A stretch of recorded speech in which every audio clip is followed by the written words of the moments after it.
আসসালামু আলাইকুম ভিউয়ার্স, আশা করি সকলে ভালো আছেন। তো আপনার বাজেটটি যদি হয়ে থাকে 25,000 টাকা এবং এই বাজেটে ভালো একটি স্মার্টফোন কিনতে চাচ্ছেন, তাহলে আপনি কিন্তু সঠিক ভিডিওতে ক্লিক করেছেন।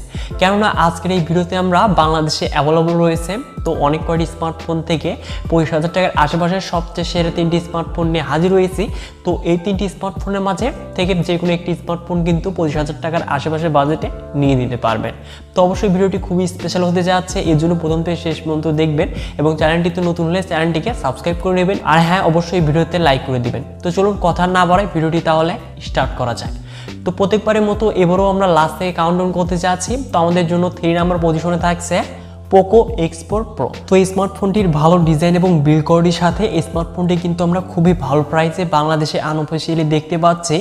তো এই ফোনটির যদি স্পেসিফিকেশনে আসা যায়, তো এই ফোনটির ডিসপ্লে সেকশনে আমরা অ্যামোলেড ডিসপ্লে প্যানেল দেখতে পারবো, যার রেজুলেশন ফুল এইচডি প্লাস, সাথে থাকছে 120 Hz refresh rate, 360 Hz touch sampling rate এবং এই ডিসপ্লেকে পরিশোধনের জন্য থাকছে কর্নিং গরিলা গ্লাস 5 এবং 1200 নিটস ব্রেক ব্রাইটনেস থাকার কারণে ভিজিবিলিটিও কিন্তু আউটডোরে যথেষ্ট ভালো দেখতে পারবো এবং মিডিয়া কন্টেন্টও কিন্তু আমরা ভালোভাবে ওয়াচ করতে পারবো এই স্মার্টফোনটি দিয়ে। তো এই ফোনটির ডিসপ্লে কোয়ালিটি আমরা যথেষ্ট ভালো দেখতে পারবো।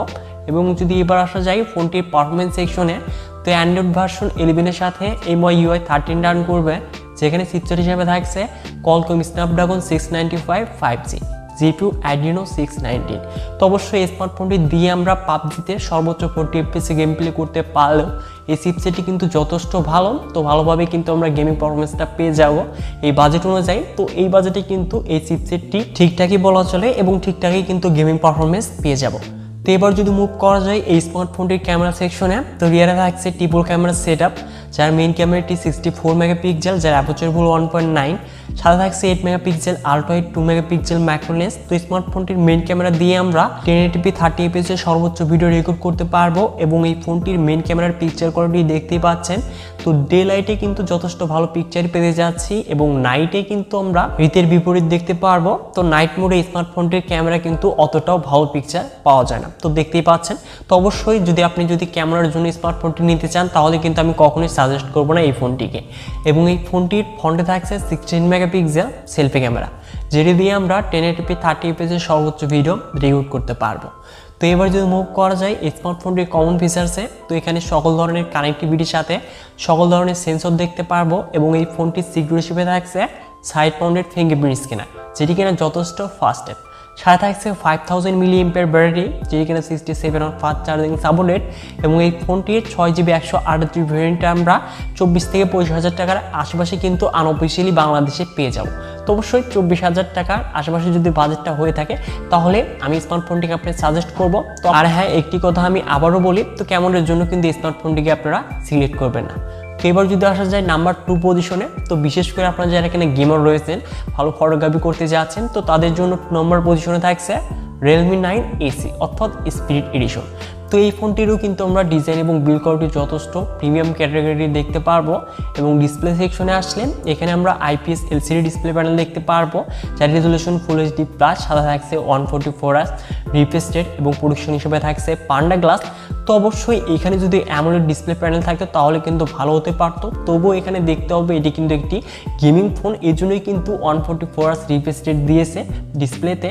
তো এবার যদি আসা যায় ফোনটির পারফরমেন্স সেকশনে, তো অ্যান্ড্রয়েড ভার্সন 11 এর সাথে Realme UI 2.0 দেখতে পারবো আর এই ফোনটির চিপসেট হিসেবে থাকছে Qualcomm Snapdragon 778, যেটি কিনা 6nm আর্কিটেকচার তৈরি একটি অক্টোকোর প্রসেসর, যার সর্বোচ্চ clock speed 2.4 GHz, GPU Adreno 642। তো এই ফোনটি দিয়ে কিন্তু আমরা সর্বোচ্চ পাবজিতে 60 fps গেম প্লে করতে পারবো এবং গেমিং পারফরমেন্সও কিন্তু এক কথায় বেস্ট হতে যাচ্ছে। তো যারা কিনা গেমার রয়েছেন, তো এখানে ডিসপ্লে কোয়ালিটি অ্যামোলেড না হলেও চলবে এবং ক্যামেরা কোয়ালিটি এখানে মোটামুটি চাচ্ছেন, তাহলে কিন্তু এই স্মার্টফোনটিকে চয়েস লিস্টে রাখতে পারেন।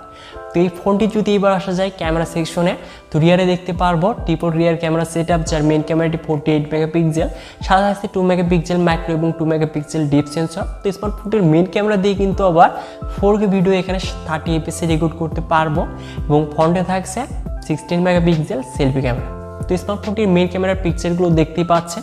তো অবশ্যই মেইন ক্যামেরা দিয়ে কিন্তু আমরা মোটামুটি ভালোই পারফরমেন্স পেয়ে যাব ক্যামেরাতে। তো যারা এখানে ক্যামেরার লাভার রয়েছেন, ভালো গেমিং পারফরমেন্স চাচ্ছেন, তাহলে কিন্তু স্মার্টফোনকে চয়েস লিস্টে রাখতে পারেন।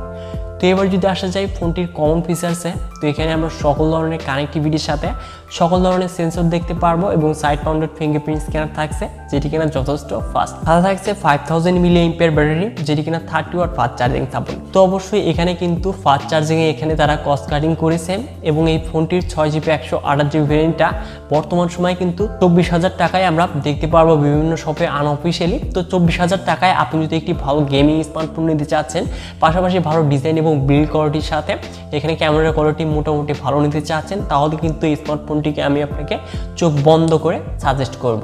তো এবার যদি আসা যায় নাম্বার 1 পজিশনে, তো নাম্বার 1 পজিশনে থাকছে Redmi Note 11 Pro Plus 5G।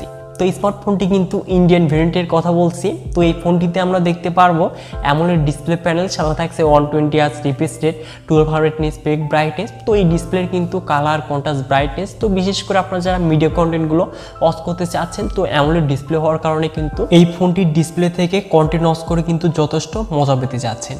তো এবার যদি আসা যায় এই স্মার্টফোনটির পারফরমেন্স সেকশনে, তো অ্যান্ড্রয়েড ভার্সন 11 এর সাথে MIUI 13 রান করবে, যেখানে চিপসেট হিসেবে থাকছে Qualcomm Snapdragon 695 5G, GPU Adreno 690।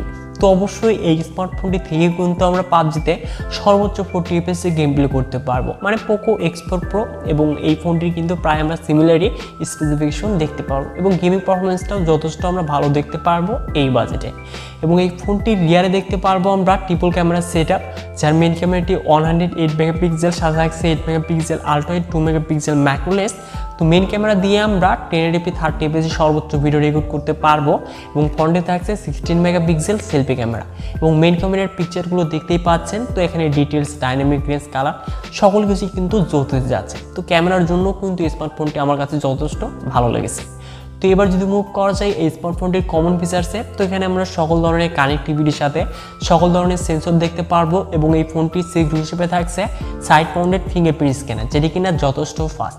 সাথে থাকছে 5000 mAh ব্যাটারি, যেটি কিনা 67 ওয়াট ফাস্ট চার্জিং সাপোর্টেড এবং এই ফোনটির 6GB 128GB ভেরিয়েন্টে আমরা 25,000 থেকে 25,500 টাকার আশেপাশে কিন্তু দেখতে পারবো। তো এই ফোনটির কিন্তু ভালো ডিজাইন এবং বিল্ড কোয়ালিটির সাথে এই ফোনটি আমাদের আরও অফার করছে ভালো ডিসপ্লে প্যানেল, ভালো গেমিং পারফরমেন্স, ভালো ক্যামেরা সেটআপ। তো 25,000 টাকার চাইতে একটু যদি বেশি বাজেট হয়ে থাকে, সেক্ষেত্রে কিন্তু আপনারা 5G স্মার্টফোনটিকে দেখতে পারেন। অপরদিকে আপনি যদি একটি গেমিং স্মার্টফোন নিতে চাচ্ছেন, বাজেট রয়েছে একটু কম, সেক্ষেত্রে আপনারা Realme 9AC স্মার্টফোনটিকে দেখতে পারেন। তো এই তিনটি স্মার্টফোনের মাঝে আপনার কাছে কোন স্মার্টফোনটি সবচেয়ে বেস্ট মনে হলো, তা অবশ্যই ভিডিওতে লাইক করে কমেন্ট বক্সে কমেন্ট করে জানিয়ে দিবেন এবং এই চ্যানেলটিতে নতুন হলে চ্যানেলটিকে সাবস্ক্রাইব করে হয়ে যান ফ্যামিলির একজন নতুন সদস্য। সো ভিউয়ার, দেখা হচ্ছে সেগুলো নতুন কোনো ভিডিও নিয়ে।